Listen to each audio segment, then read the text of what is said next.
শাসন থেকে, পাকিস্তানি শোষণ থেকে আমরা মুক্ত হব এবং আমরা সুন্দর স্বাধীন আহ বৈষম্যহীন একটা রাষ্ট্র পাবো, এবং যেখানে সবার সমান অধিকার থাকবে, সবাই নিজের ভালো মন্দ নিজে বুঝে নিতে পারবে, রাষ্ট্র তাদেরকে সাহায্য করবে। কিন্তু দুর্ভাগ্যজনক ভাবে স্বাধীনতার পেলাম আমরা ঠিকই 71 সালের 16ই ডিসেম্বর, মানে 72 সাল থেকে আমরা ধরি, এবং এ পর্যন্ত যতগুলো নির্বাচন হয়েছে, এবং প্রত্যেকবারই বলা হয় যে নির্বাচনের মাধ্যমে দেশের আমূল পরিবর্তন হবে, ভালো দল আসবে, কিন্তু সত্যিকার অর্থে সাধারণ মানুষের কোনো ভাগ্যের কোনো পরিবর্তন হয়নি, শুধুমাত্র শাসকের পরিবর্তন হয়েছে। কিন্তু শোষিত যারা ছিল তারা এখনো ওইরকম ভাবেই শোষিত হচ্ছে। যেমন আমি মানে প্রায় বলি যে আমাদের বাড়িতে সাহায্য কর্মী যারা আছেন, যেমন বাবুর মা ওরিফা, এরা বংশ পরম্পরায় মানুষের বাড়িতে কাজ করে, এবং আমি যখন তাদের মাঝে মাঝে জিজ্ঞেস করি যে তোমরা কি ভোট দিবা, তো ভোট দিয়ে আমরা কি করব, আমাদের কি হবে। তো এই যে মানুষের, সাধারণ মানুষের যে এই যে তারা উৎসব পায়, যে উৎসব হচ্ছে, যেমন আমার বাসায় একজন বলছে যে আমি কিশোরগঞ্জে বাড়ি, আমার বলছে যে খালু আমি তো ভোট দিতে যাবো, আলহামদুলিল্লাহ যাও। তারপরে আমি আজকেও দেখলাম সে আসছে, আমি বললাম তুমি গেলা না, বলে যে কি করবো, পরে বাস টাসে উঠতে পারি না, এই জন্য আর যাইনি। আচ্ছা যাই হোক, যে কথাটা মূল কথাটায় আসি। তারপরে আমি ওই 1996 সালে মনে হয় সম্ভবত লাস্ট ভোট দিয়েছিলাম। 73 সালে ভোট দিই নাই। তার কারণ 73 সালে ভোট দিই নাই একটাই কারণে, তার কারণ তখন তো আওয়ামী লীগের শেখ মুজিবুর রহমানের শাসন ছিল আমাদের জাতির জনকে, এবং সেই মানে ভোটে যে মানে কি ধরনের বড় ধরনের রিগিং বা জালিয়াতি হতে পারে সেটা নিজের চোখে দেখেছি সেই সময়। এবং আপনাদের স্মরণ করিয়ে দেই, যারা অনেকেই হয়তো তখন তাদের জন্ম হয় নাই বা সে মনেও নাই, মেজর জলিল ছিলেন জাসদের প্রার্থী 1973 সালের নির্বাচনে, এবং যেদিন ভোট গণনা শুরু হয় সেদিন বিকেল বেলা থেকেই আমরা দেখতে পাচ্ছিলাম উনি বরিশালের একটা আসন থেকে প্রতিদ্বন্দ্বিতা করছিলেন, এবং বহু ভোটে তিনি এগিয়েছিলেন। কিছুক্ষণ পরে দেখা গেল যে হঠাৎ করে সেই কেন্দ্রে ভোট স্থগিত হয়ে গেল। তখন তো আর মোবাইল ফোন ছিল না, তারপরে এগুলো ছিল না, ওই বিটিভির মাধ্যমে আমরা শুনতাম আর কি, এরকম টিভি চ্যানেল ছিল। আর কুমিল্লার দাউদকান্দিতে ক্যান্ডিডেট ছিল খন্দকার মুস্তাক আহমেদ, আচ্ছা আওয়ামী লীগের ক্যান্ডিডেট, এবং তার প্রতিদ্বন্দ্বী ছিল স্বতন্ত্র প্রার্থী ছিল ইঞ্জিনিয়ার আব্দুর রশিদ। এবং তিনিও প্রচুর মানে অনেক ভোটের আগায় যাচ্ছিলেন। হঠাৎ করে দেখলাম তার সেখানেও ভোট মানে বন্ধ হয়ে গেল। কেন বন্ধ হলো আমরা কেউ জানি না। পরে রাতে যখন খবর আসলো, পরে শুনলাম যে হেলিকপ্টার পাঠিয়ে ওখান থেকে সমস্ত ব্যালট বাক্সগুলো নিয়ে এসে আসা হয়েছে দুই জায়গায়, এবং রাতে নির্বাচন কমিশন থেকে ঘোষণা করা হলো যে মেজর জলিল পরাজিত হয়েছে এবং খন্দকার মুস্তাক জিতে গেছে। তো তখনই আমার মনে হলো যে কি প্রহসনের নির্বাচন, মানে আর সেই সময় সবচেয়ে বড় কথা, আওয়ামী লীগের কিন্তু এগুলো করার দরকারই ছিল না, তারা এমনি জিতবে, কিন্তু তাদের সমস্ত ভোট লাগবে সেখানে মাত্র দুইটা তিনজন না সাতজন ছিল ওই নুরুল আমিন টামিন এগুলার তখন। তো তখনই আমি চিন্তা করলাম যে এই নির্বাচন ব্যবস্থা দিয়ে আমরা কি করবো, এখানে তো মানুষের, তারপর তো একের পর এক নির্বাচন আপনারও যথেষ্ট বয়স হয়েছে, এখন দেখেছেন, আমরাও দেখছি। কিন্তু যেটা বললাম, ওই যে নির্বাচনের যে রিগিং বা ম্যানিপুলেশন, এটাও সেই 73 সাল থেকে শুরু হয়েছে। খালি 3টা নির্বাচন মোটামুটি গ্রহণযোগ্য ছিল, যেগুলো কেয়ারটেকার গভর্নমেন্টের আন্ডারে হয়েছে, 91 সালে, তারপরে 96 সালে এবং 2001 সালে।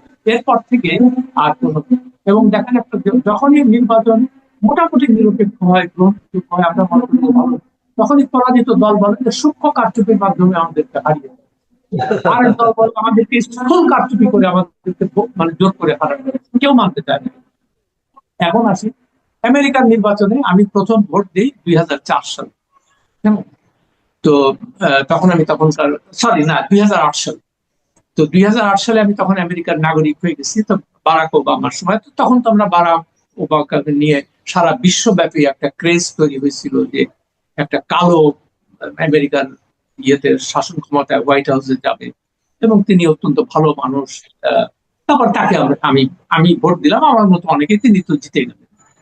তারপরে দেখি যে ওই আমেরিকাতেও একই অবস্থা, যে মানে সাধারণ মানুষের ওখানকার কোনো পরিবর্তন হয় না। একবার আমার মনে আছে, আমি এই প্রসঙ্গে এই ছোট্ট একটা এই কথাটা বলি।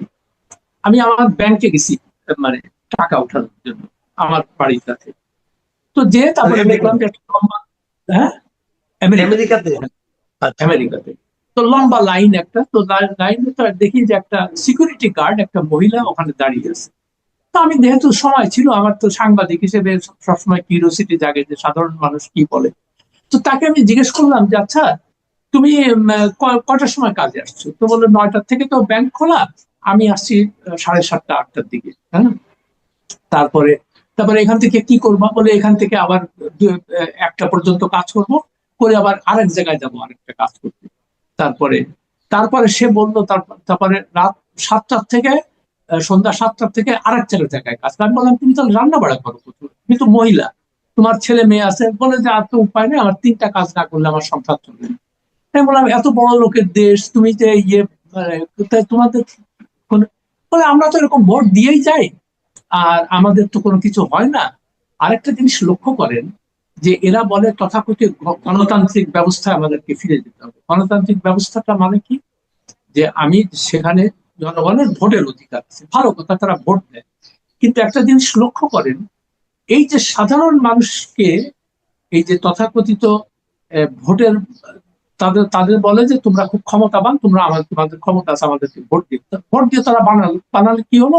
ওই তখন আবার ওই হালুয়া রুটির ভাগাভাগি হলো দুই দলের মধ্যে। আমেরিকায় যেমন রিপাবলিকানরা জিতলে ক্ষমতা দখল করে, ডেমোক্রেটরা জিতলে।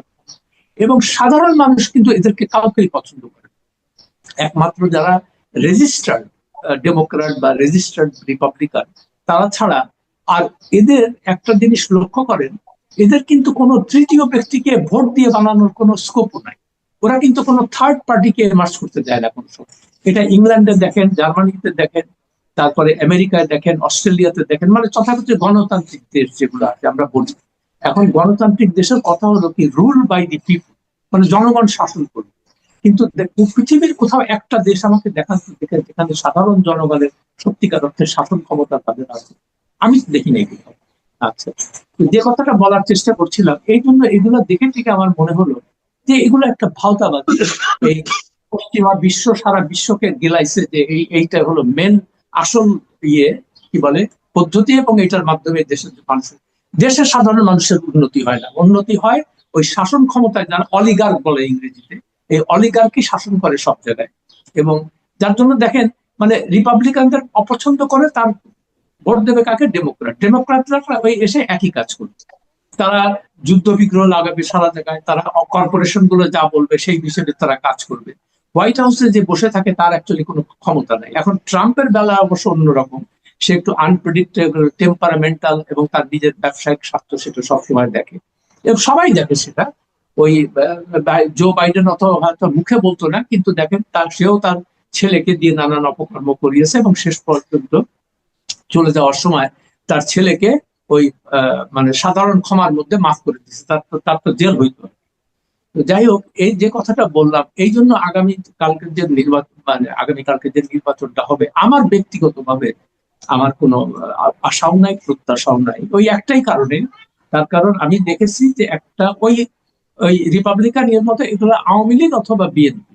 তো দুঃখজনক ভাবে বা সুখকর ভাবে আওয়ামী লীগ তো মাঠে নাই এবার। তো মাঠে নাই সেটাও ধরে নিলাম যে তারা স্বৈরাচার ছিল। কিন্তু আমি একটাই কথা বলবো, তারা যদি এত অন্যায় করে থাকে, এত ইয়ে করে, তো তাদেরকে ভোট দিয়ে আমরা দেখতাম যে আসলেই তাদের কোনো জনপ্রিয়তা আছে কিনা। তাহলে অন্তত মানুষকে মানে বলা যেত যে না, আমরা একটা ইনক্লুসিভ মানে অন্তর্বর্তী করে নির্বাচন দিছিলাম, এই দেখো আওয়ামী লীগ তো চিল্লাচিল্লি করে যে তাদের অনেক সমর্থন আছে, এই হচ্ছে তাদের সমর্থন। তখন মানুষ সেটা বুঝতে পারে। যাই হোক, সেটা যেহেতু তারা মাঠে নাই, এখন মাঠে আছে কারা? বিএনপি এবং জামাত ইসলাম। বিএনপির ক্ষমতা তো আমরা দেখেছি আগে, তারা কি করে, তারা মানে আহ, তারা কিভাবে দেশ চালায়, তারাও স্বজনপ্রীতি করে, তারাও লুটপাট করে, দুর্নীতির সঙ্গে জড়িত ছিল। তারেক রহমান নিজেও হাওয়া ভবনের মাধ্যমে তথ্য, এই সমস্ত অনিল আমরা সবাই জানি। তবু এগুলো বলা দরকার এই কারণে যে আমরা হুজুগে না মেতে ডিসপ্যাশনেটলি আমরা চিন্তা করে দেখি যে আসলেই এই তথাকথিত গণতান্ত্রিক শাসন ব্যবস্থা আসলেই দেশের সাধারণ মানুষের ভাগ্যের কোনো উন্নয়ন করে। এটা হচ্ছে, এই জন্য আমার কোনো নিজের কোনো আগ্রহ নাই ভোট দিতে। আমাকে, আমি ভোট দিতে যাবো না। কিন্তু কোশ্চেনটা হলো, তারপরেও তো মনে করেন আপনি গত কিছুদিন আলোচনা আমরা বিভিন্ন সময় দেখেছি যে যে নির্বাচন নিয়ে যে সমস্ত অনিয়ম হয়েছে এবং যেগুলো আপনার কাছে অনিয়ম লেগেছে সেগুলো নিয়ে তো আপনি কথা বলেছেন। তার মানে নির্বাচনটা যতটুকুই আর যাই হোক, এটাতে কোনো ভাগ্যের পরিবর্তন না হলেও নির্বাচনটা ভালোভাবে হোক, এমনটি তো আপনি চান। হ্যাঁ, এমনটা চাই। এই কারণে আমি চাই সুশাসন আসুক, কেমন তাদের জবাবদিহিতা থাকুক। যারা শাসন ক্ষমতায় যাবে তাদের যেন জবাবদিহিতা থাকে। তো এসে, যেমন আমি সবসময় একটা কথা বলি যে এই দেশের সর্বপ্রধান 1 নাম্বার, 2 নাম্বার, 3 নাম্বার, এই 1 নাম্বার সমস্যা দুর্নীতি, 2 নাম্বার সমস্যা দুর্নীতি, 3 নাম্বার সমস্যা দুর্নীতি। এবং ক্ষমতা একটা বিশেষ গোষ্ঠীর কাছে মানে হাতে থাকে। সেই গোষ্ঠীটা কারা? সেগুলো ওই যারা ক্ষমতায় আসবে হয়ে আর আমলাতন্ত্র, এবং সামরিক এবং বেসামরিক আমলাতন্ত্র। আপনি একটা জিনিস দেখেন, চিন্তা করে দেখেন যে আমাদের দেশের টোটাল বাজেট হয় প্রায় 8 লক্ষ কোটি টাকা। এর মধ্যে সরকারি কর্মকর্তা কর্মচারী আর ডিফেন্সের মানে সামরিক বাহিনীর লোকজনের জন্য আপনার প্রায় 87,000 কোটি টাকা তাদের জন্য দিতে হয়, তাদের সুযোগ সুবিধা, বেতন ভাতা, তাদের ঘর বাড়ি সব করার জন্য। তো আপনি একটা দেশে 18 কোটি মানুষের দেশে যদি 18 লক্ষ লোকের জন্য এইরকম ব্যবস্থা রাখেন, তাহলে মানে সাধারণ মানুষের ভাগ্যে কিভাবে উন্নতি হবে বা ভাগ্যের কেমন, এটা তো আমার জানা নেই। আর দ্বিতীয় দেখেন, আমরা যে বলি বৈষম্যহীনতা আমরা কমাবো, কিভাবে আপনি বৈষম্যহীনতা কমাবেন? আমার তো মাথায় আসতেছে না এটা। বিকজ তারপর সেটা যদি করতে হতো, তারপর এদেরকে সুযোগ সুবিধা দেওয়ার জন্য আপনি কি হচ্ছেন, এদেরকে ধরেন 5,000 স্কোয়ার ফিটের বাড়ি দিতে হবে মানে আমলাদের। এক একটা কর্নেল জেনারেল তাদেরকে 3500, 3600, 5,000 স্কোয়ার ফিটের বাড়ি দিতে হবে। তার মানে কি, আপনি কারো কাছ থেকে কারো ভাগ্যের জিনিস বা তাদের ভাগের জিনিস আপনি এনে তাদেরকে দিচ্ছেন, দিয়ে তাদেরকে খুশি রাখতেছেন। কেন খুশি রাখতেছেন? এদের হাতে ক্ষমতা, আর্মির হাতে ক্ষমতা, আমলাদের হাতে ক্ষমতা। এবং আর ক্ষমতাহীন কারা? দেশের সাধারণ জনগণ। আবার দেখেন কি মানে কি আয়রনি, দেখেন আমাদের এই ক্ষেত্রে সারা জায়গায় দেখবেন যে বলে কি, আমাদের সংবিধানে আছে না যে এই দেশের মালিক কারা? দেশের মালিক হলো জনগণ। তো দেশের মালিক যদি জনগণ হয়, হ্যাঁ, তো দেশের মানে মালিকরা বস্তিতে থাকে কেন? আর সিভিল সার্ভেন্ট মানে ভৃত্যরা তারা থাকে 5,000 স্কোয়ার ফিটের বাড়িতে। এটা কি সিস্টেম? সিস্টেমটা কি এটা? তো এই জিনিসটা যতদিন উল্টা না হবে, অর্থাৎ যারা দেশের প্রকৃত মালিক তাদেরকে ওই বড় বড় বাড়িতে থাকতে দিতে হবে। আমি তো বলি যে বস্তিতে যত মানুষ আছে সব মানুষদের নিয়ে এসে এই মন্ত্রী পাড়া, মিনিস্টার হোস্টেল, সেক্রেটারির জায়গা, সেনাবাহিনীর যত বড় বড় জায়গা আছে, এদেরকে ওইখানে দিয়ে ওদেরকে বস্তিতে পাঠাবে। তাহলে বুঝবো যে দেশে বৈষম্যহীন সমাজ প্রতিষ্ঠা হবে। তাছাড়া কিভাবে সম্ভব? এটা আপনি আমাকে বলেন, বুঝান আমাকে। হ্যাঁ, না আপনি ঠিকই বলেছেন এটা, কিন্তু তারপরেও এমন একটা হুজুগ তৈরি করা হয়েছে আমাদের মধ্যে যে বোঝানো হচ্ছে যে তুমি দেশের মালিক, এবং সেই মালিক তার অধিকার একদিনই প্রয়োগ করতে পারে 5 বছরে, সেটা নির্বাচনের মাধ্যমে। এবং সেটাও আমার গত 15 বছর ওটাও ছিল না। ওই যে একটা যে লোক দেখানো অথবা আপনার একটা মানে এই সান্ত্বনা পুরস্কার হিসেবে যে একটা ভোট দেওয়ার ব্যবস্থা, সেটাও তো 15 বছর ছিল না। আবার এক্ষেত্রে আপনি বললেন যে তাও তো আবার সবাইকে সুযোগ দেওয়া হচ্ছে না। সবাই যে ভোটে দাঁড়াবে, সবাই যে জনগণের মত মানে আপনার গ্রহণ করবে অথবা করবে না, আওয়ামী লীগকে তো রাখাই হলো না। আপনি খুব ভালো বলেছেন, আমার কাছে এটা মনে হয় যে আওয়ামী লীগকে রাখা উচিত ছিল। তাহলে জনগণই বলতো যে তারা আওয়ামী লীগকে কতটা অপছন্দ করে। না, সেটি আমার আমার আমার মনে খালি এই প্রশ্ন যে ওরা যদি এত অন্যায় করে, এবং কি অন্যায় করেছে আমাদের চোখের সামনে কিন্তু দেখা। এবং আমি গত 15 বছর এগুলো নিয়ে ধারাবাহিকভাবে লিখে গেছি, শেখ হাসিনা স্বৈর শাসন নিয়ে, পরিবারতন্ত্রের যে কি কুফল একটা দেশে হতে পারে সেটা আপনারা লিখেছি। তো সেই জন্য আমি চাচ্ছিলাম যে ভোটে তাদেরকে দাও, দিয়ে দেখো যে আসলেই তাদের পক্ষে লোক আছে কিনা, এটা আমরা দেখতে চাই। তো এখন আর হয় কি, অনেকটা ওই যে কাল্ট ফিগার, যেমন শেখ মুজিবুর রহমানের নামে বা হাসিনার নামে এখনো অনেক লোক অন্ধ অন্ধ। আমাকে অনেকে গালাগালি করে যে আপনি, আপনার এত বড় দুঃসাহস, আপনি জাতির পিতাকে নিয়ে এগুলো লেখেন, এটা সেটা। আমি তো, আমার তো বক্তব্য না, আমি খালি তাদের যে কার্যকলাপ গুলো সেগুলো তুলে ধরি, এবং সাংবাদিক হিসেবে আমার দায়িত্বই সেটা, সত্য কথাগুলোকে লোকজনের সামনে উপস্থাপন করি, সেটাই আমার দায়িত্ব এবং সেইটাই আমি করার চেষ্টা করি। ঠিক যারা একই সাথে বেগম খালেদা জিয়া বা জিয়াউর রহমানের যে পরিবার, দেখেন উনি নিজের আর্থিকভাবে সৎ ছিলেন, সত্যিকার অর্থে উনি আর্থিকভাবে সৎ ছিলেন এবং উনি তো কোনো কিছু রেখে যান নাই। কিন্তু খালেদা জিয়া বলেন বা তারেক রহমান বলেন, তারা তো সব গুলশান টুলশানে থাকে, তাদের বিরাট বড় বড় বাড়িতে থাকে, তো তাদের তো কোনো অভাব অভিযোগ নাই। হম আপনি লন্ডনের থেকে আসছেন, এসে গুলশান কোথায় উঠেছেন? গুলশানে উঠেছেন, বিশাল বাড়িতে। আচ্ছা, ভালো কথা, আপনারা সরকার থেকে বাড়ি দিচ্ছে, খুবই ভালো কথা এখন। কিন্তু আমার কথা হলো যে আপনি তো জনগণের কাছে যখন যান, জনগণ ঠিক আপনাকে মানে এটা তাদের পক্ষে যে আমরা থাকি বস্তিতে, এরা থাকে গুলশানে, তো এরা আমাদের বন্ধু হবে, এরা আমাদের ভালো মন্দ বুঝবে কিভাবে? এটা খুব স্বাভাবিক একটা চিন্তা তাদের মাথায় আসা, স্বাভাবিক আর কি। আর সত্যি কথা, এখন আপনি বলতে পারেন যে তাহলে আপনি কোন সিস্টেমে যেতে চান। আমি সত্যিকার অর্থে যে সিস্টেমটা চাই, আমি দুইটা মানে সিস্টেমের কথা বলি, দুইটা দেশের কথা। একটা দেশ সিঙ্গাপুর, আমরা সবাই জানি কেমন। তো তার একটা লি কুয়ান ইউ, সিঙ্গাপুরের যে প্রতিষ্ঠাতা মানে সৃষ্টি করেছেন লি কুয়ান ইউ, তো তার একটা অটোবায়োগ্রাফি আমি পড়েছিলাম, 2 খণ্ডে, বেশ সত্যিকার মানে অসাধারণ একটা বই, কিন্তু 2 খণ্ডে আর কি, বেশ মোটা। তার তার তো প্রথম জীবনে যে কি করেছে না করেছে এগুলা তার দ্বিতীয় বইটার নাম ছিল, দ্বিতীয় খণ্ডটার, from third world to first, কেমন। তো সেইটা বলছে যে সিঙ্গাপুর যখন স্বাধীন মালয়েশিয়া থেকে সেপারেটেড হয় বা মালয়েশিয়া তাদেরকে বের করে দেয় যে তোমাদের কোনো ভবিষ্যৎ না, তোমরা আমাদের জন্য বার্ডেন, তো তখন সেই বিখ্যাত ছবিটা এখনো মানে আমি দেখেছি বহুবার, আপনারাও দেখেছেন, যে লি কুয়ান ইউ তখন হাউ হাউ করে কাঁদতেছে যে আমাদের হবেটা কি? আমাদের তো কিছু নাই। হম তারপরে দেখেন, একটা নেতৃত্ব যদি সৎ হয় তাহলে কি করতে পারে একটা দেশকে। আজকে সেই থার্ড ওয়ার্ল্ড কান্ট্রি থেকে, থার্ড ওয়ার্ল্ড মানে তৃতীয় বিশ্বের একটা দেশ থেকে আজকে ফার্স্ট ওয়ার্ল্ডের দেশ তারা কেন করলো? একটাই কথা সে বলেছিল, যে আমি দেখলাম লি কুয়ান ইউর ভাষায়, যে আমাদের তো কোনো সম্পদ নাই, তো আমাদের সম্পদ সৃষ্টি করতে হবে আমাদের মানুষকে দিয়ে। মানুষকে কিভাবে সম্পদ করে? তাদেরকে তাদের মেধার উন্নতি করতে হবে, তাদের লেখাপড়া শিখাইতে হবে এবং দুর্নীতি ভাবে কোনোভাবেই যেন দুর্নীতি করার কেউ না করতে পারে, দুর্নীতি করলে তার রেহাই। এবং উনি যেদিন প্রথম 1957-এ প্রথম মানে ইয়ে করলো ওই মন্ত্রিসভা ইয়েগুলো, সবাইকে উনি বললেন তোমরা সাদা শার্ট, সাদা প্যান্ট আর সাদা জুতা পরবো। তো একজনে জিজ্ঞেস করলো যে এটার সিম্বল, এটা কি মানে কারণ? বললো যে white is the symbol of incorruptibility, মানে সাদা হইলো যে তোমার মধ্যে কোনো দুর্নীতি নাই, এবং সবাইকে পোশাক পরায় সেটা নিয়েছে। এবং আপনার মাধ্যমে আপনার দর্শকদেরকে বলি, সিঙ্গাপুরের সিভিল সার্ভেন্ট যারা মানে আমলা যারা, তাদের বেতন কিন্তু পৃথিবীর সব থেকে বেশি, পৃথিবীর আমেরিকার থেকেও বেশি। আমেরিকার প্রেসিডেন্টের যা বেতন, সিঙ্গাপুরের প্রাইম মিনিস্টারের বেতন অলমোস্ট তার দ্বিগুণ। হ্যাঁ, তো কেন বলে সে, উনি মানে লি কুয়ান ইউ এই কথাটা বলেছে যে আমি একটাই জিনিস করতে চাই, যে তোমরা তোমাদের যেন কোনো দুর্নীতির আশ্রয় না নিতে হয়, এবং দুর্নীতি করলে তোমাদের রেহাই।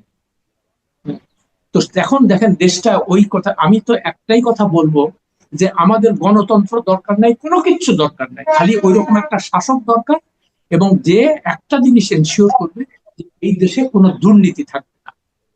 মানুষ কোনো জায়গায় গেলে সেখানে মানে দুর্নীতি বা ঘুষ দেওয়া ছাড়া সে কাজটা করাইতে পারবে। আমি কিছুদিন আগে সিঙ্গাপুর গেছিলাম, তো আমার একটা অভ্যাস হলো, আমি যখনই যে দেশে যাই আমি ট্যাক্সিতে উঠেই ওই ট্যাক্সি ড্রাইভারের সঙ্গে আলাপ করি তার দেশ টেশ নিয়ে। তো আমাদের যেটা হয়, আমি চিন্তা করলাম যে আবার এইখানে ট্যাক্সিতে নিব, আবার এদিক ওদিক দিয়ে ঘুরে আবার বিচারে বাড়াবে কি, এরকম চিন্তা থাকে না আমাদের, তো আমরা তো সবসময় এরকম। তো আমি তার ট্যাক্সি ওয়ালাকে জিজ্ঞেস করতেছি যে দেখো ভাই, তুমি তো এদিক ওদিক দিয়ে যাবা না, তো সিঙ্গাপুরিয়ানরা তো খুব ভালো ইংরেজি বলে সবাই আর কি। তো আমার বলতেছে হোয়াট আর ইউ টকিং, তো সে আমার প্রশ্ন বুঝতেই পারেনি। তো আমাকে বলতেছে তুমি এখান থেকে যাবা তোমার হোটেলে, মানে সবকিছু ইয়ে আছে, তো তুমি আমাকে কেন বলতেছো যে আমি এদিক ওদিক দিয়ে ঘুরে যাবো, এই কথা কেন বললাম? আমি তো তোমার কথা বুঝতেছি না। মানে আমি নিজেই লজ্জা পেলাম যে তার, তখন আমি বলছি যে এই দেশে যে তোমরা যে সরকারি অফিসে যাও, করাপশন এটা হয় না, ঘুষ কোনো ইম্পসিবল, এখানে করাপশনের কোনো কোনো সিস্টেমই নেই। এই যে একটা সাধারণ একটা ট্যাক্সি ড্রাইভারের মনে একটা জিনিস হয়েছে যে এইখানে কোনো করাপশন, তো আমার খালি আমার ওই দেশটার কথা চিন্তা হয়। আর ইদানিং কালে আরেকজন শাসকের কথা বলি, তাকে সেই দেশ সম্পর্কে অনেকে জানে না, দেশটার নাম হলো বুরকিনা ফাসো। পশ্চিম আফ্রিকার একটা ছোট্ট দেশ, বেশি জনসংখ্যা খুবই কম, এবং তার একটা নতুন আসছে, শাসক আসছে, মিলিটারি রুলার। তার নাম হলো ইব্রাহিম তারোরে। তার বক্তৃতা শুনতেছিলাম আমি সেদিন। তো তার মূল কথাটা হলো যে তারাও কলোনিয়াল সিস্টেমে ছিল আর কি, আমাদের মতো উপনিবেশ ছিল। তো সে বলল যে দেখো, এই আমাদের কলোনিয়াল মাস্টাররা আমাদেরকে শিক্ষা শিক্ষা দিয়ে শিক্ষিত করছে, আমাদেরকে উন্নতি করার নাম নিয়ে সমস্ত আমাদের যা রিসোর্সেস ছিল সব লুট করছে, এখানে লুট করে আমাদেরকে ভিখারি বানাচ্ছে। এবং সব আমরা ওইসব দেশে গেলে আমাদের ভাগ্য উন্নয়ন হবে, আমরাও সবাই ওখানে যেতে চাই। কিন্তু একবারও আমরা কেউ চিন্তা করি না, আচ্ছা আমাদের দেশটাকে আমরা কিভাবে ভালো হবে, যার জন্য আমাদের অন্য কোথাও যেতে হবে। আজকে দেখেন, সিঙ্গাপুরের পাসপোর্ট পৃথিবীর সবচেয়ে স্ট্রংগেস্ট, সবচেয়ে শক্তিশালী পাসপোর্ট, তাদের কোথাও ভিসা লাগে না। কিন্তু আমেরিকার পাসপোর্টের র্যাঙ্কিং হলো 10 নম্বরে, আর সিঙ্গাপুর হলো 1 নম্বরে। তো এইটা কেন তারা করেছে জানে, যে সিঙ্গাপুরিয়ানরা ওই সিঙ্গাপুর ছেড়ে অন্য কোথাও যে মানে থেকে যাবে না বা অ্যাসাইলাম চাবে না। তাহলে এমন একটা দেশ তারা তৈরি, এরকম একটা দেশের আমি স্বপ্ন দেখি। তবে এই প্রসঙ্গে আরেকটা কথা বলি, ধরেন সত্যি কথা বলতে গিয়ে আওয়ামী লীগ, জামাত বা জাতীয় পার্টি নিয়ে আমার কোনো আশা নাই, আমার কোনো প্রত্যাশাও নেই। আমি, তারা আমাদের শাসন করছে, তাদের শাসনের কি অবস্থা ছিল আমরা দেখেছি। তবে জামাতে ইসলামী আমি বলে নেই, আমি কিন্তু জামাতের সমর্থক। তার কারণ 1971 সালে তাদের যে ভূমিকা ছিল, এটা তো আমি দেখেছি আমার চোখের সামনে কি দিকে। ফলে আমি তাদের সমর্থক না, কিন্তু তারা একটা কথা বারবার করে বলছে যে, যেমন ডক্টর শফিকুর রহমান, যে আমরা ক্ষমতায় আসলে প্রথমেই যে কাজটা করব, আমরা দুর্নীতি করব না এবং কাউকে আমরা দুর্নীতি করতে দিব না, এবং পাচারকৃত অর্থ আমরা দরকার হলে তার কলজার থেকে আমরা টেনে বের করে নিয়ে আসবো। এইটা কিন্তু আমি তারেক রহমানের মুখে শুনতেছি না। বলে দুর্নীতির কথা, বলে দুর্নীতি করো, কিন্তু 3-4 নম্বরে বলে। তারা বলে যে ভালো দেশ দিব, এগুলো ভেগ কথা। আমি কখনোই মানে আশা করব না, সত্যি কথা হচ্ছে, এখন তারেক রহমান যদি ফেরেস্তা না হয়ে থাকে, এবং তারেক বিএনপি যে জিতবে বলেও কেন জানি আমার মনে হচ্ছে না। আমার এটা ব্যক্তিগত আমার ধারণা।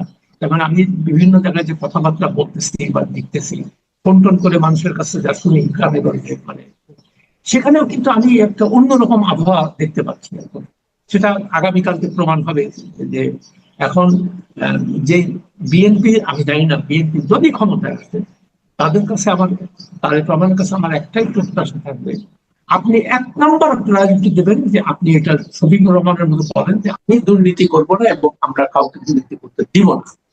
যেমন শফিকুর রহমানের কাছেও যদি জামাত ক্ষমতায় আসে, তাদের কাছেও আমরা একই, আমার অন্তত প্রত্যাশা, আমার অন্য কোনো কিছু দরকার নেই, খালি দুর্নীতিটা যদি আপনারা বন্ধ করতে পারেন, এই দেশের সমাধান, প্রতিটা সমস্যার সমাধান এই এমনি হয়ে যাবে। এখন যে ওই যে বন্দর নিয়ে শুনতেছিলেন যে এই অন্তর্বর্তী সরকার খুব লাফালাফি শুরু করছিল যে দিয়ে দেবো, ঘুষ টুস বন্ধ হবে। তো আমার কথা হলো যে ইউনূস সাহেব প্রথমে এসে যদি নিজের সম্পত্তি জনসম্মুখে প্রকাশ করে বলতেন যে যেই দুর্নীতি করে প্রত্যেকেই সম্পত্তির হিসাব দিতে হবে, তাহলে দেখতেন সব জায়গায় বন্দরও কারো দেওয়া লাগতো। বন্দরের দুর্নীতি এমনি। আসাদ ভাই, আপনি তো একদম শুরুর দিক থেকেই বলছিলেন একটা কথা, যে এই উপদেষ্টারা কেন তাদের সম্পদের হিসাব দিচ্ছে না। তো আমি তো দেখলাম গতকালকে সব উপদেষ্টা একসঙ্গে সম্পদের হিসাব দিয়ে দিল জনগণের কাছে। আমার ধারণা নিশ্চয়ই এটা আপনার চোখে পড়েছে। তো এটা দেখে তো মনে হয় যে ওনারা আসলে কেউ তেমন একটা দুর্নীতি করেন নাই, কারণ ওনাদের সম্পদ খুব একটা বৃদ্ধি হয় নাই। তো আপনি কি বলবেন? আচ্ছা দেখেন, এদের এই যে চাতুরি গুলা লক্ষ্য করে, তারা এমন একটা সময় সম্পদের হিসাবটা দিল, কেমন, যখন মানুষের এটা নিয়ে কোনো আগ্রহ নেই। মানুষ এখন সব নির্বাচন নিয়ে চিন্তা করছে, ভোট এগুলো নিয়ে কোনো আলোচনা দেখবেন না। তারপর তারা খুব জেনে শুনে ক্যালকুলেটেড ওয়েতে এই কাজটা করেছে। আর একটা দেখেন, আমি অন্যান্য উপদেষ্টারা কি করছে তা আমার জানার দরকার নেই, আমি প্রধান উপদেষ্টার কথা, আপনি তো জাতির কাছে প্রতিশ্রুতি দিয়েছিলেন যে আপনি আসার সঙ্গে সঙ্গে এগুলো আপনারা জনসম্পর্কে আপনাদের তো আপনার 1.5 বছর লাগলো কেন? তার মানে তো আপনার জিনিসটা ছিল আপনার কাছে, আপনি আগে কেন?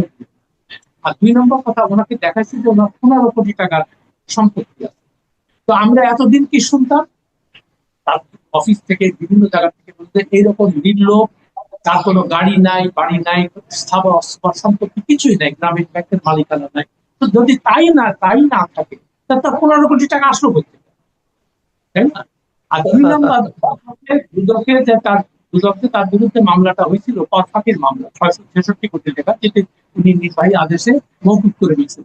তো যে লোকের সম্পত্তি নাই, কোনো কিছুই নাই, তো তার 666 কোটি টাকা মানে ট্যাক্স হয় কি করে? তার তো ট্যাক্স হওয়ার কথা জিরো।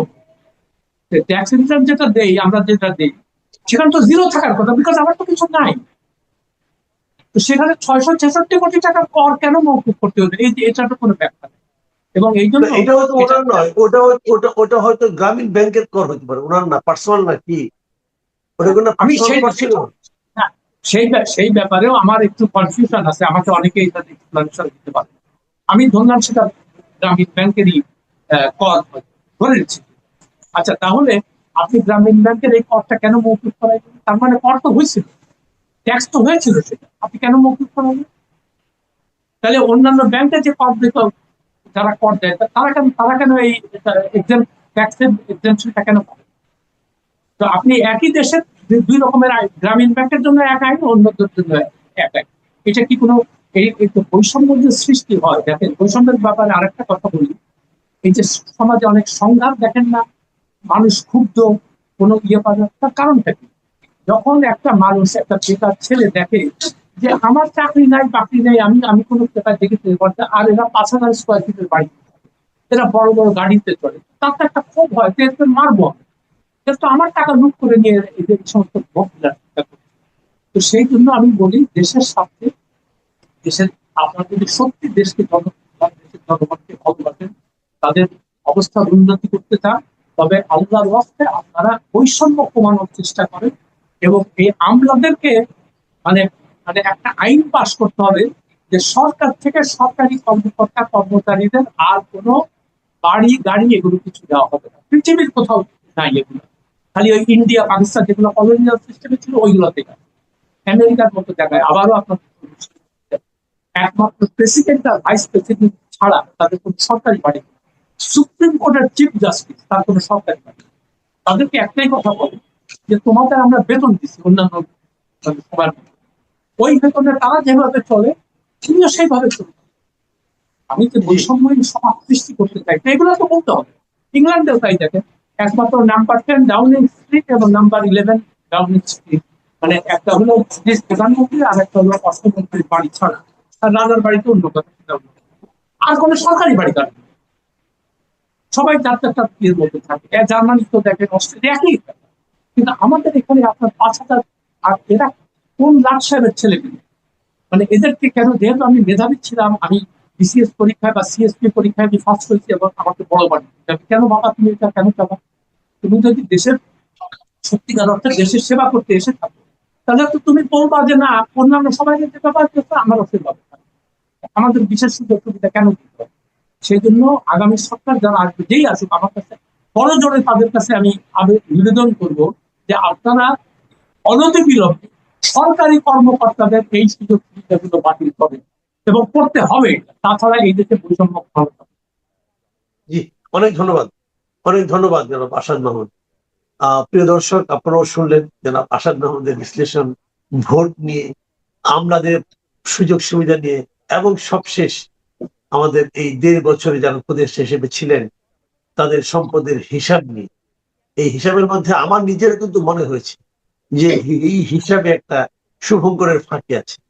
শেষ সময়ে এসে আপনি একটা যাচ্ছে, আমি এর জন্য তাদেরকে সাধুবাদ জানাই, কারণ আমার ব্যক্তিগতভাবেও এই নির্বাচনটা আদৌ হবে কিনা সেটা নিয়ে আমার সন্দেহ ছিল। তো সেই সন্দেহটা তারা দূর করতে পেরেছে এবং তারা একটা জাতীয় নির্বাচন দিচ্ছেন, এর জন্য আমি তাদেরকে আন্তরিকভাবে ধন্যবাদ জানাই। এটা হচ্ছে নাম্বার 1। আর নাম্বার 2 হচ্ছে, আমার কাছে কেন যেন মনে হয় এই নির্বাচনটা খুব সহিংস হওয়ার একটা সম্ভাবনা আছে। আমি ব্যক্তিগতভাবে কামনা করি যাতে নির্বাচনটা খুবই শান্তিপূর্ণ এবং খুবই আপনার সুষ্ঠুভাবে সম্পন্ন হয়। যদিও আওয়ামী লীগ আমি আপনাকে এখানে একটা কোশ্চেন করে নিই, পরে আমি হয়তো ভুলে যাব, এই জন্য একটু করে নিতে যাচ্ছি। যে প্রথমত আপনি বলতে চাইলেন যে নির্বাচনটা যে হতে যাচ্ছে, মানে হতে পারাটাই একটা সাফল্য, ঠিক আছে, এটা মানলাম, কিন্তু আপনি সহিংসতার আশঙ্কাটা করছিলেন কেন? আচ্ছা, আমার কাছে ব্যক্তিগতভাবে মনে হয় যে যে আপনার আইন শৃঙ্খলা পরিস্থিতি একটা ভালো নির্বাচনের জন্য যেটা আসলে দরকার ছিল, সেটা এখন বাংলাদেশে বিরাজ করে না। এটা হচ্ছে নাম্বার ওয়ান। আর নাম্বার টু, আমি ব্যক্তিগতভাবে মনে করি যে এই সরকারের বিভিন্ন অ্যাপারেটাস, মানে ধরেন আইন শৃঙ্খলা রক্ষাকারী বাহিনী, সেনাবাহিনী, আরো যে বিভিন্ন বাহিনী আছে, এই সকল কিছুর উপরে প্রফেসর ডক্টর মোহাম্মদ ইউনূসের পরিপূর্ণ কন্ট্রোল আছে বলে আমি মনে করি না। আমার ধারণা যে এই নির্বাচনটা যখন অনুষ্ঠিত হবে তখন আইন শৃঙ্খলার দায়িত্বে যারা থাকবেন বা নিরাপত্তার দায়িত্বে যারা থাকবেন তারা সর্বোচ্চ এফোর্ট দিয়ে তাদের কাজ করবেন, এটা আমি মনে করি না। কারণ এটা করানোর জন্য তাদেরকে যে পরিমাণে আস্থায় নেওয়া প্রয়োজন ছিল, সেই আস্থায় নেওয়া তাদেরকে আপনার সেভাবে প্রস্তুত করা, সেটা এই সরকার পেরেছে বলে আমি মনে করি না। এটা জাস্ট আমার অ্যানালাইসিস। আমি আপনার আগের প্রশ্নের উত্তরে আসি এবার, সেটা হচ্ছে আওয়ামী লীগ এই নির্বাচনে থাকলে ভালো হতো, নির্বাচনটা অন্তর্ভুক্তিমূলক হতো, ওকে। কিন্তু আবার আওয়ামী লীগের তো নিজস্ব পাপও খুব কম নয়, কারণ আওয়ামী লীগ 2024, 2018 তারা একেবারেই আপনার এককভাবে নির্বাচন করেছে, অন্যান্য দলকে আসতেও দেয়নি, নানা প্রতিবন্ধকতাও তৈরি করেছে। তার মানে হচ্ছে আওয়ামী লীগের প্রতি আমরা বলছি আওয়ামী লীগ থাকলে ভালো হতো, কিন্তু আবার এটাও মাথায় রাখা প্রয়োজন যে 18 এবং 24 ইলেকশনটা তো আওয়ামী লীগ অনেক খারাপ করেছে, যদিও 14 ইলেকশনটা তো বর্জনই ছিল এক ধরনের বলা যায় আর কি। সো নির্বাচনটা হচ্ছে আওয়ামী লীগ সহ হলে ভালো হতো।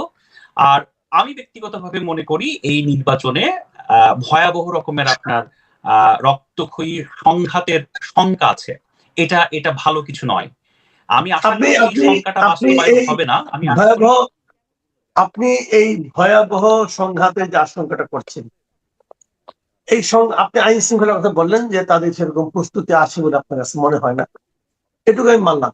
কিন্তু সংঘাত যেটা হওয়ার কথা ভাবছেন আপনি, সংঘাতটা করবে কি, সংঘাতটা হবে কেন, তা কি আপনার কোনো চিন্তা আছে? কে করতে পারে সংঘাতটা, কার কারণে হতে পারে, কি কারণে হতে পারে? আচ্ছা, আমি আপনাকে খুব সহজ করে বলি। দেখেন, আপনার আমার দেশ বাংলাদেশকে নিয়ে আমরা অনেক গর্ব করি, বাংলাদেশকে নিয়ে আপনার আমার নানাবিধ আপনার ভালোবাসা আছে, আবেগ আছে, হ্যাঁ। কিন্তু একটা কথা মনে রাখা প্রয়োজন, আমাদের গণতান্ত্রিক সংস্কৃতি কিন্তু খুব একটা উন্নত নয়। কেউ একটা নির্বাচনে হেরে যাচ্ছে, মানুষের মতামতকে কেউ মেনে নিয়েছে এবং মেনে নিয়ে অন্যকে শ্রদ্ধা জানাচ্ছে, এটার চর্চা কিন্তু বাংলাদেশে খুব কম। এবং আপনি খেয়াল করে দেখেন, দুইটা যে বর্তমান বিবদমান যে দুইটা বড় পক্ষ, আমি যদি বলি বিএনপি এবং জামাত, তারা যেরকম মারমুখী অবস্থানে আছে, আমি আমি আমি খুব জানি না তারা নির্বাচনে যখন একটা প্রার্থী যখন হারবেন, যে নিশ্চয়ই তো সবাই তো আর জিতবে না, দুইজনেই তো জিতবে না, একজন তো জিতবে কোন একটা আসবে না, তাই না? অথবা একটা দলই জিতবে। তো যে দলটা জিতবে সেই জেতাটা মেনে তারা নেবেন কিনা। আরো ভয়ঙ্কর বিষয় হচ্ছে, যদি কোনো পক্ষ মনে করে তারা নির্বাচনে হারছে এবং নির্বাচন তারা এখন ভণ্ডুল করতে চান, এবং তার জন্য তারা যদি শক্তি প্রয়োগ করেন, তার জন্য তারা যদি সহিংসতা করেন, সেই সহিংসতা ঠেকানোর জন্য আইন শৃঙ্খলা রক্ষাকারী বাহিনী বা নিরাপত্তা বাহিনী অনেক বড় বল প্রয়োগ করবে বলে আমি মনে করি না। তো ফলে আমার শঙ্কা আছে যে এই নির্বাচনটা খুবই সংঘাত মুখর, এমনকি বাংলাদেশের ইতিহাসে সবচেয়ে সংঘাত মুখরও হলেও হতে পারে, যেটা আমি কামনা করি না। আমি আবারও বলছি, আমি অন্তর থেকে চাই শান্তিপূর্ণভাবে নির্বাচনটা হোক, শান্তিপূর্ণভাবে একটা সরকার গঠন হোক, শান্তিপূর্ণভাবে ক্ষমতা হস্তান্তর হোক, কিন্তু সেটা নিয়ে আমার শঙ্কা। যদি সেরকম কিছু একটা হয়, আমি ধরে নিচ্ছি আমি নিজে আশা করি এবং আমি প্রত্যাশাও করি, প্রার্থনাও করি যে আপনার এই শঙ্কা মিথ্যা প্রমাণিত হোক। কিন্তু তারপরে আমি ধরে নিলাম কথার কথা যে আপনার এই শঙ্কাটাই বাস্তবে দেখা গেল। ধরেন একদল ভাবছে যে আমরা নির্বাচনে নিশ্চিত জয়, কিন্তু ফল তাদের বিপক্ষে গেল।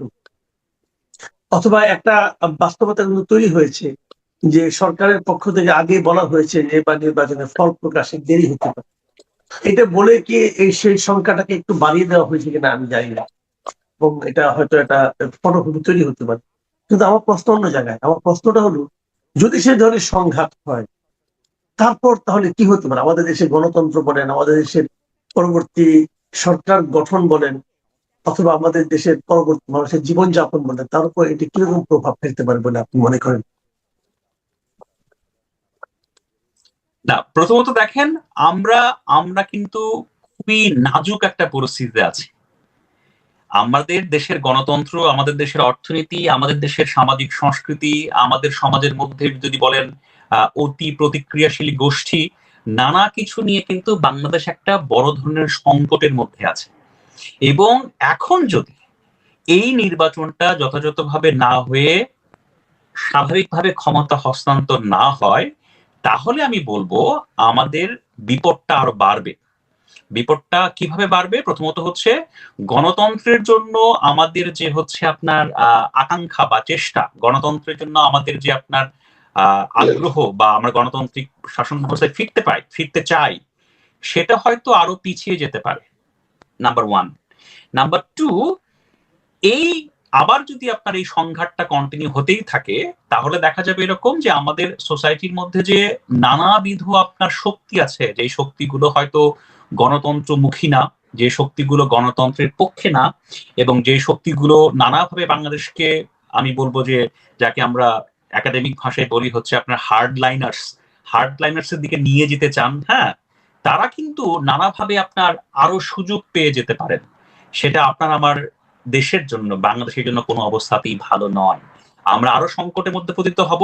আমি বলবো যে যদি আপনি ধরে রাখেন যে এখন আমরা আইসিইউতে আছি, যদি এবার নির্বাচনটা সঠিকভাবে না হয়ে ক্ষমতা হস্তান্তর না হয়, সেটা ওই যে লাইফ সাপোর্টে চলে যেতে পারে আর কি। হ্যাঁ, আপনি ধরে নিতে পারেন যে আমরা, আমাদের দেশ একটা লাইফ সাপোর্টে চলে গেছে, যেটা খুবই ভীতিকর পরিস্থিতি হতে পারে। আচ্ছা, একটা কথা আমি আলোচনার শেষ দিকে চলে এসেছি, সেটা হলো আমি একটু আপনাকে মানে আমি নিজে একটু কল্পনায় যাচ্ছি এবং আপনাকে একটু কল্পনা হওয়ার জন্য অনুরোধ করবো। এটা হলো দুটো অপশন। একটা হলো যে আমরা তো জানি যে এই নির্বাচনে হয় বিএনপি জিতবে, না হয় জামাত জিতবে। জামাত একটা ভালো অবস্থানে এর মধ্যে তারা নিজেদেরকে নিয়ে আসতে পেরেছে, মানে লোকে তো একতরফা নির্বাচন ভাবছে না জামাতে একটা ভালো প্রতিদ্বন্দ্বিতা তৈরি করবে। হাইপোথেটিক্যালি আপনি ধরেন যদি বিএনপি ক্ষমতায় যায় এবং জামাত যদি হাড্ডাহাড্ডি একটা লড়াইয়ের মধ্যে থেকে একটা সম্মানজনক আসন পায়, কি হবে? আবার উল্টো দিকে জামাত ক্ষমতায় গেল, অনেকটা অপ্রত্যাশিত ভাবেই গেল, ভোট বিপ্লব তারা যেটা বলছে সেটা বিএনপি ক্ষমতায় যেতে পারলো না। সেক্ষেত্রে আপনি কি ভবিষ্যৎ দেখছেন? দুটো যদি আপনি অল্প অল্প করে 2-3 মিনিট করে বলেন, দুটো অপশন। আচ্ছা, আমি প্রথমে ছোট্ট করে বলি যে আমি ব্যক্তিগতভাবে মনে করি যে বাংলাদেশের মানুষ যদি আপনার সঠিকভাবে সুষ্ঠুভাবে ভোট প্রদানের সুযোগ পায় ভোটের দিনে, এবং সেই ভোটে তিনি যাকেই নির্বাচিত করবেন, বাংলাদেশের মানুষ যাকেই আপনার বাংলাদেশের রাষ্ট্র পরিচালনার দায়িত্ব দেবেন, আমি ব্যক্তিগতভাবে তাকেই শ্রদ্ধা জানাতে বা তাকেই মেনে নিতে রাজি। এটাই গণতন্ত্রের সৌন্দর্য, এটা আমি ব্যক্তিগতভাবে মনে করি। Number one. প্রথমত, যদি আপনার বিএনপি সরকার গঠন করে, যদি ধরেন তারেক রহমান সাহেব যদি প্রাইম মিনিস্টার হন, আমি ব্যক্তিগতভাবে মনে করি যে তারেক রহমান সাহেব প্রাইম মিনিস্টার হওয়া মানেই হচ্ছে বাংলাদেশ 6 মাসের মধ্যে সুইজারল্যান্ড হয়ে যাবে না, বাংলাদেশে একদম শান্তিপূর্ণ পরিস্থিতি চলে আসবে তা নয়, মানে রাতারাতি কোনো পরিবর্তন হবে না। Number one. তারেক রহমান সাহেব যেরকম প্রতিশ্রুতি দিচ্ছেন নির্বাচনের ক্ষেত্রে, আমার কাছে একটু খারাপই লেগেছে যে উনি আসলে কিছু কিছু ক্ষেত্রে এমন সব প্রতিশ্রুতি দিয়েছেন, সেটা আমার কাছে অবাস্তব মনে হয়েছে বা অনেকটা খেলো মনে হয়েছে, দরকার ছিল না। যাই হোক, আমি ওই আলোচনায় যাচ্ছি না আজকে আর কি। তো প্রথমত হচ্ছে তিনি যদি বিএনপি যদি নির্বাচিত হয়, আমার কাছে প্রথম যে সংখ্যাটা মনে হয় সেই ফলাফলটা আসলে এনসিপি এবং জামাত মানবে না। প্রথমত মানবে না হচ্ছে এনসিপি, আমার ধারণা। আমার আমার আমার একটা সমূহ ধারণা, ধরেন বাংলাদেশে এই নির্বাচনটা যখন শুরু হবে, দেখবেন এমন ঘটতেও পারে যে নির্বাচন শুরু হয়েছে, নির্বাচন বর্জন করার যে তালিকা, মানে আমি বর্জন করলাম, এই তালিকায় সবার আগে থাকতে পারে এনসিপি, কারণ তাদের নির্বাচনে জয়ের সম্ভাবনা খুব কম এবং তারা বর্তমান সময়ের পাওয়ারফুল স্ট্রাকচারের খুব কাছে আছে। Number one. তাদের সাথে কণ্ঠ মিলিয়ে জামাতি ইসলামী বা সেকেন্ড যে আপনার হাইয়েস্ট পপুলার পার্টি, তারাও আপনার নির্বাচনটাকে আপনার বানচাল করা বা নির্বাচনটাকে না মেনে নেওয়ার ঘোষণা দিতে পারে আর কি। এটা হচ্ছে নাম্বার ওয়ান। নাম্বার টু হচ্ছে যদি আপনার জামাত আপনার ক্ষমতায় আসে, আমি আবারও বলছি যে যিনি বাংলাদেশের মানুষকে ভোট দিয়ে ক্ষমতায় আনবেন তাকে আমি শ্রদ্ধা জানাতে বাধ্য, এটাই গণতন্ত্রের সৌন্দর্য। জামাত যদি ক্ষমতায় আসে আমার কাছে মনে হয় বিএনপি হয়তো একই কাজ করবে। বিএনপি তখন বলবে হয়তো প্রশাসনিক কু, বিএনপি তখন হয়তো বলবে যে অন্য ধরনের কুর মাধ্যমে নির্বাচনটাকে ম্যানিপুলেট করে জামাতকে জিতিয়ে দেওয়া হয়েছে। তো ফলে আমার আমার আমার আমার একটা খুবই নেতিবাচক বলতে পারেন শঙ্কা বা ধারণা যে যারাই পরাজিত হবে তারাই হয়তো ফলাফলটাকে প্রত্যাখ্যান করে নির্বাচনটাকে বাতিল করে দেওয়ার দাবি জানাতে পারে। এটা আমার গার্ড ফিলিংস, এটা আমার ধারণা। কিন্তু আমি আবারও বলছি যে আমি ব্যক্তিগতভাবে চাই বাংলাদেশ গণতান্ত্রিক ধারায় ফিরে আসুক, যে সরকার নির্বাচিত হবেন তারা দায়িত্ব পালন করুক, বিরোধী দল যারা থাকবেন বা বিরোধী পক্ষ যারা থাকবেন তারাও দায়িত্ব পালন করুক, বাংলাদেশে একটা সুষ্ঠু গণতান্ত্রিক সংস্কৃতির আবার শুরু হোক, সেটা আমি অন্তর থেকে কামনা করি। জি, অনেক ধন্যবাদ জনাব রাহাত মিনহাজ। আপনি সুদূর অস্ট্রেলিয়া থেকে আমাদের সঙ্গে যুক্ত হয়েছেন এবং আমি জানতে পেরেছি আপনি নির্বাচনে অংশ নিতে পারছেন না, ভোট দিতে পারবেন না, নির্বাচনের পরে আপনি ফিরবেন। আপনি দেশে মতো আশঙ্কার কথা বললেন, আমি আশা করি আপনি যখন দেশে ফিরবেন তার কোনো কিছুই ঘটবে না, এমন কিছু হোক, আপনার প্রত্যেকটা আশঙ্কা মিথ্যা প্রমাণিত হোক, এই প্রত্যাশায় থাকলো। প্রিয় দর্শক, আমরাও চাই আমি শুধু যে আমি 30 সেকেন্ড সময় নিই আপনার কাছ থেকে। আপনি যেহেতু বললেন বারবার দেশের বাইরে আসি, অনেকে আবার বলে যে দেশের বাইরে যারা থাকে দেশ থেকে পালাই গেছে কিনা আর ফিরবে কিনা, নানা কিছু আর কি। হ্যাঁ, আমি কিন্তু আসলে একান্তই পারিবারিক কাজে বিশ্ববিদ্যালয়ের অনুমতি ছুটি নিয়ে একান্ত একটা পারিবারিক কাজে আমি দেশের বাইরে অবস্থান করছি এবং আমার নির্ধারিত ছুটির শেষে আমি দেশে ফিরবো এবং আমার